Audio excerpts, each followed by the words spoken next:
sobrang tagal nang walang tao dito sa bahay na to, medyo halos lamunin na ng kagubatan to paligid.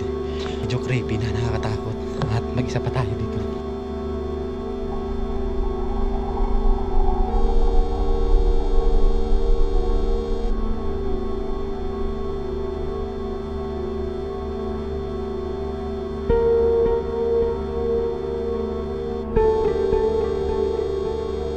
Uy! Shoo! Anong nangyari? Nagubat na to, boy!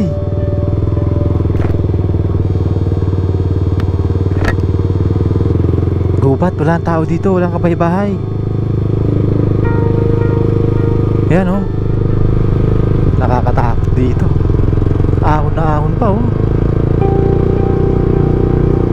Ang ganda ng ano, kabundukan no, mga puno. Kaso nakakatakot kasi walang tao dito. Pero may kuryente oh. May linya ng kuryente. Uy, yung umuuli na yun. Uy, saan ba tayo napunta? Tanghalin tapat po ngayon. Parang may naamoy akong usok eh. May nagsisiga dyan. O may tao dyan. Ibig sabihin na may bahay dito oh. Parang wala ng tao. Parang inabandona na yung bahay.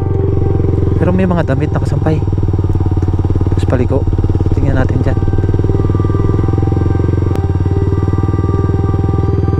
Nakakatakot dito.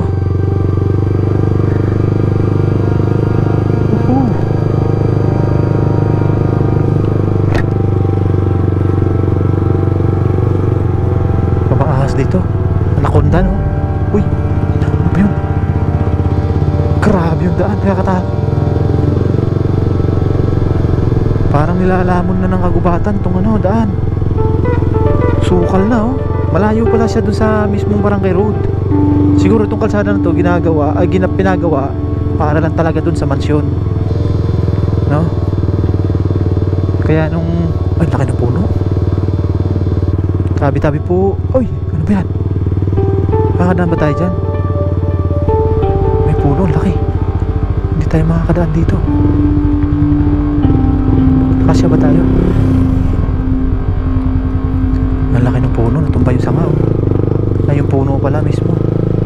Hindi ko alam kung kasya ako no. Oh. Kasya. Hay, yuko nga tayo. Ang laki ng mga puno dito.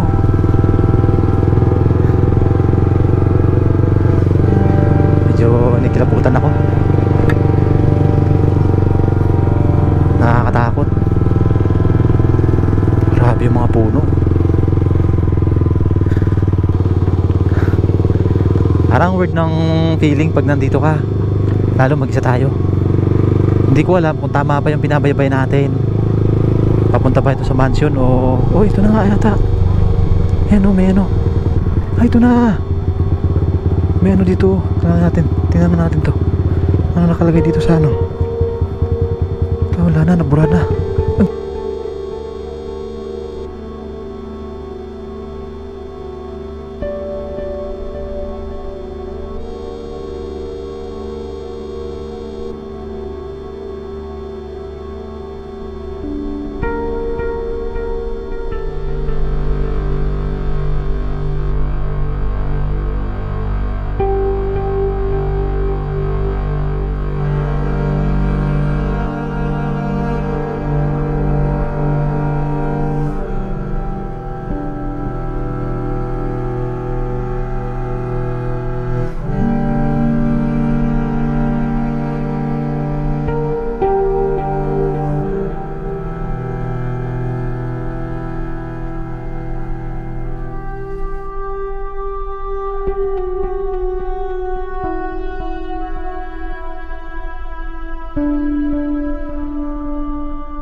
Ayan, so ito yung mansyon.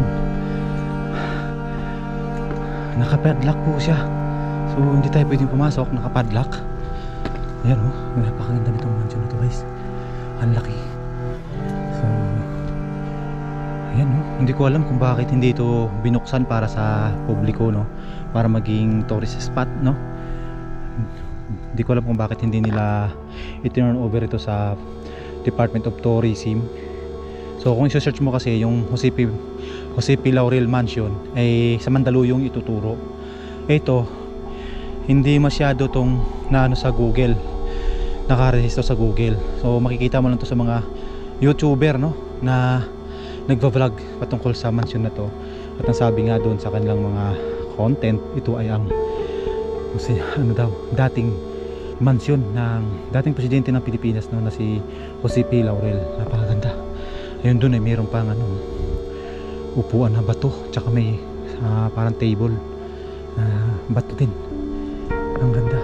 So siguro ito nabenta na, no, sa ibang may-ari, kaya hindi siya napunta sa Department of Tourism, no? Napakaganda ng view dito. Hindi na natin masyadong matanaw yung kapaligiran, gawa ng nagtataas ang puno sa paligid, pero napakagandang view nito dyan. Ayan, so ito na po yung ano, bahay ni Jose P. Laurel. Ayan. So tambay tayo dito ng konti, babakasakali tayo na mayroong taong pumunta or caretaker or sino man, pwede natin mapagtanungan. May bahay dun sa baba, wala na yung choice. Mamaya bababa tayo, magtatanong tayo dun sa may tao dun sa may bahay kung pwede bang pasukin. Pero sa tingin ko mukhang wala pang pinapapasok dito, gawa nung kinalawang na yung padlock. Walang bakas na binuksan siya panandalian or ano, no? Kasi sobrang kalawang niya na eh. Pati yung suksukan ng padlock kinalawang na eh. Ay, suksukan ng padlock, suksukan ng susi pala. Pati yung suksukan ng susi kinalawang na ng gusto.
So bago ako pumunta dito kagabi, nag-research ako about sa bahay na to, kung ano pa pwede natin makuhang informasyon para sa bahay na to.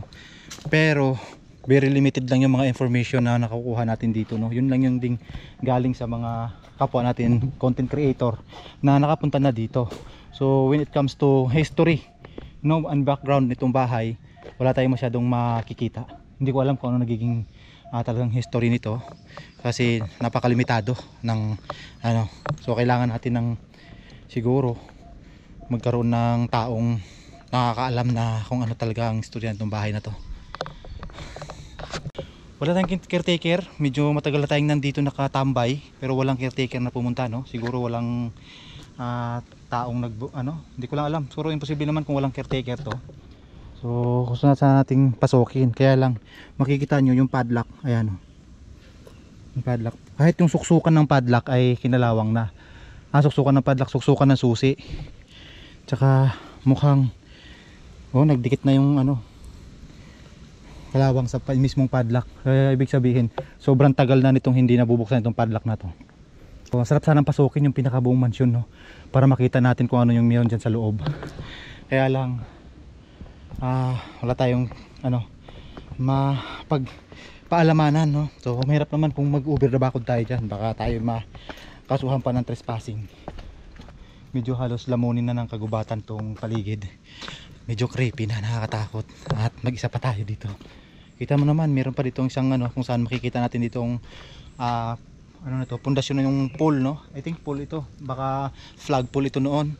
Tapos nakadungaw tayo dito sa Batangas. Ayan. Oh, yung view natin.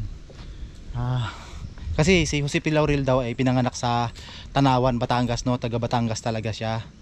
Tapos ito nagiging mansion niya. Ang problema, wala tayong makuhang information patungkol dito sa mansion na to. Tara, baba na tayo.